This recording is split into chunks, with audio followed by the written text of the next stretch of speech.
Okay, here's an interesting one.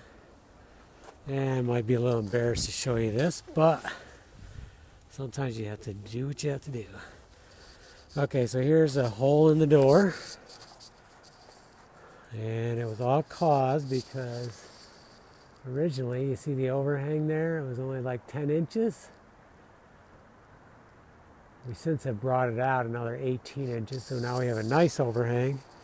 So the water's landing way out in here, and very little is hitting the door now. But before, it would land in here and just spatter up all the time. Luckily, this is a very thick door. Triple layer on the edge here because of the molding, but double layer normally. And I had rebuilt this door. Originally, 2/3 or 1/3 was gone. It was gone up about to here. Repaired the whole thing really nice, but we didn't get to the roof.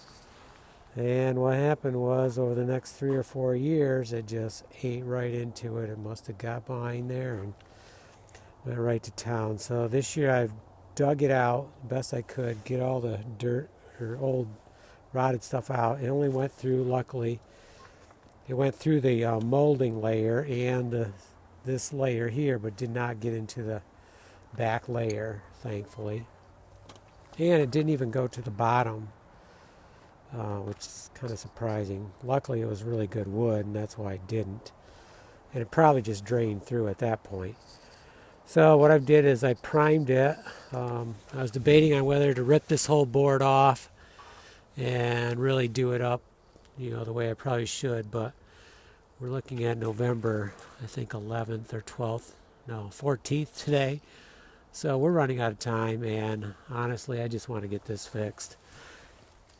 And I don't think it's going to happen again because we fixed the roof. So this isn't going to be a beautiful job at this point. It doesn't look like it is. But I patched in all the wood I could. I'm going to now nail and start caulking, and it's going to take a few layers of caulking to get this even, but I will get it pretty darn good, and maybe good enough you can't even tell. And then next summer when I got the other paints out, I'll paint it all so it matches. Okay, so time to nail and then caulk.